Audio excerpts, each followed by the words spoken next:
আসসালামু আলাইকুম everyone, welcome back to my channel. আবারও নতুন একটা রেসিপি নিয়ে হাজির হয়ে গেছি। তো সবাই কেমন আছেন? আটা আলুর এই নাস্তাগুলো দেখতে যতটা লোভনীয়, খেতেও কিন্তু অসম্ভব মজার। আর অনেকক্ষণ পর্যন্ত এই নাস্তাগুলো মুচমুচে থাকে, ঠান্ডা হলেও কিন্তু খেতে বেশ ভালোই লাগে। শীতের সন্ধ্যায় এরকম মুচমুচে নাস্তা হলে আর কি লাগে বলুন তো? তাও আবার সবকিছু ঘরোয়া উপকরণেই তৈরি করে নেওয়া যায়। চলুন তাহলে রেসিপি দেখে আসি। নাস্তাটি তৈরি করার জন্য এখানে আমি নিচ্ছি 1 কাপ আটা, স্বাদ মতো লবণ, এখানে আমি কালো জিরা দিয়েছি, আপনারা চাইলে স্কিপ করে দিতে পারেন। আর দিয়ে দিচ্ছি 1 টেবিল চামচ সয়াবিন তেল। এখন শুকনো উপকরণ সবকিছু ভালোভাবে মিশিয়ে নিব। তেলটা যেন আটার সাথে খুব ভালোভাবে মিশে যায়, এভাবে মেখে নিতে হবে। এরপর নর্মাল পানি দিয়ে ধাপে ধাপে একটা ডো তৈরি করে নিব, তবে একটু শক্ত করে ডোটা তৈরি করে নিতে হবে, তাহলে নাস্তাগুলো বানাতে খুবই সহজ হবে। তো একেবারে পানি দেইনি, যেহেতু একটু শক্ত করে ডোটা তৈরি করে নিব।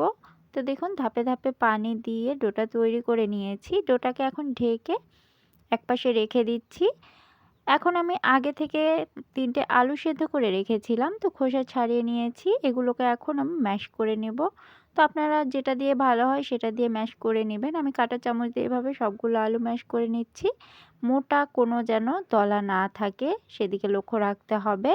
দিয়ে দিচ্ছি হাফ চামচ শুকনো মরিচের গুঁড়া, স্বাদ মতো লবণ, সামান্য ভাজা জিরার গুঁড়া, আর দিয়ে দিচ্ছি গরম মশলার গুঁড়া। আবারও সব কিছু ভালোভাবে মেখে নিচ্ছি আলুর সাথে। তো আমি কাঁটা চামচ দিয়ে এই কাজটা করে নিয়েছি, আপনারা চাইলে হাত দিয়েও মেখে নিতে পারেন। আলুর পুরটা রেডি হয়ে গেছে। আমি আগে থেকে যে আটার ডোটা রেখেছিলাম সেটা আবারও একটু মেখে নিচ্ছি। মেখে নেওয়া হয়ে গেলে এই ডো থেকে আমি 2টো লেচি কেটে নিচ্ছি আর 2টো বড় সাইজের রুটি বেলে নেব। তো দেখুন আপনারা চাইলে আরও ছোট ছোট করেও তৈরি করে নিতে পারেন। আমি যে পরিমাণে আটা নিয়েছিলাম এটা দিয়ে আমি 2টো রুটি বেলে নিচ্ছি। তো দেখুন প্রথম রুটিটা আমি খুব বড় করে বেলে নিয়েছি। এটা বেলে নেওয়া হয়ে গেছে। এখন এটাকে তুলে একপাশে রেখে দিচ্ছি। আর পরবর্তী রুটিটাও আমি বেলে নিব, তাই একটু করে আটা ছিটিয়ে রুটিটা বেলে নিচ্ছি। দেখুন সুবিধা মতো বেলে নেবেন। তো এই রুটিটাও আমার বেলে নেওয়া হয়ে গেছে। আর বেলে নেওয়া হয়ে গেলে এই রুটিটার উপরে আমি আগে থেকে যে আলুর পুর তৈরি করে রেখেছিলাম সেটা এখানে চারপাশে ছড়িয়ে দিচ্ছি। সাইডে একটু অংশ ফাঁকা রেখে এভাবে ছড়িয়ে দিতে হবে। আর সাইডের অংশগুলোতে একটু করে পানি লাগিয়ে দিচ্ছি, যেন পরবর্তী রুটিটা বসিয়ে দেওয়ার পরে ভালো মতো মুখটা আটকে যায়। তো দেখুন আমি উপর থেকে রুটিটা বসিয়ে দিয়েছি আর এভাবে চাপ দিয়ে ভালো মতো রুটিটা বসিয়ে নিলাম।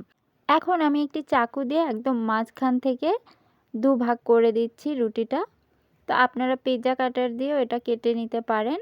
মাঝখান থেকে কেটে নেওয়া হয়ে গেলে এভাবে ছোট ছোট স্লাইস করে আমি লম্বা করে কেটে নিচ্ছি। দেখুন নাস্তার ডিজাইনটা তৈরি করে নেওয়া খুবই সহজ আর দেখতেও খুবই সুন্দর লাগে। এখন এখান থেকে এক পিস তুলে আমি হাতের সাহায্যে তৈরি করে দেখিয়ে দিচ্ছি। তবে খেয়াল রাখবেন দুই মাথাটা যেন খুব ভালোভাবে আটকানো থাকে, তা না হলে কিন্তু ভাজার সময় খুলে যেতে পারে। এভাবে মুড়িয়ে মুড়িয়ে নাস্তাটা তৈরি করে নিচ্ছি। আপনারা আপনাদের পছন্দ মতো তৈরি করে নেবেন। যদি ঘন করে মুড়িয়ে দিতে চান ঘন করে মুড়িয়ে দিবেন। তো আমি এভাবেই তৈরি করে নিচ্ছি। দেখুন তৈরি করার পর কত সুন্দর লাগতেছে। তো সবগুলো নাস্তা এভাবে তৈরি করে ফেলেছি। এখন এগুলোকে ভেজে নেব। ভেজে নেওয়ার জন্য একটি প্যানে পর্যাপ্ত পরিমাণে তেল গরম করতে দিয়েছি।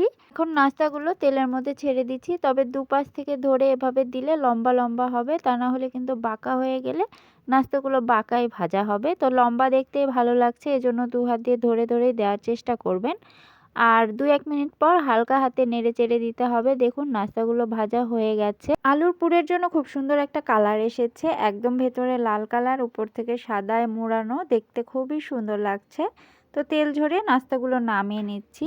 তো ঝটপট বিকেলের চায়ের আড্ডায় নাস্তাগুলো বানিয়ে নিতে পারে। খুবই মুখরোচক একটি নাস্তা, সবাই পছন্দ করবে, বাচ্চারাও পছন্দ করে এই নাস্তাগুলো খাবে। চিপসের মতো অনেকটা দেখতে, কুড়মুড়ে চিপসের মতো।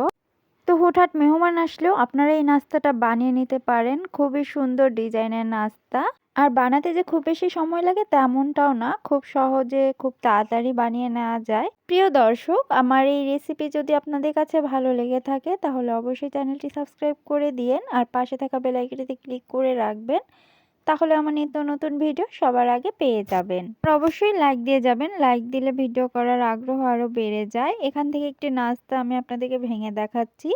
আর এই নাস্তাগুলো ঠান্ডা হয়ে যাওয়ার পরেও কিন্তু অনেকটাই মুচমুচে থাকে, কারণ আমি ঠান্ডা হওয়ার পরেও খেয়ে দেখেছি, অনেক মজা। তো আজকের মতো এখানেই বিদায় নিচ্ছি। পরবর্তীতে নতুন কোনো রেসিপি নিয়ে আবারও হাজির হয়ে যাব। সে পর্যন্ত সবাই ভালো থাকবেন, সুস্থ থাকবেন। আল্লাহ হাফিজ।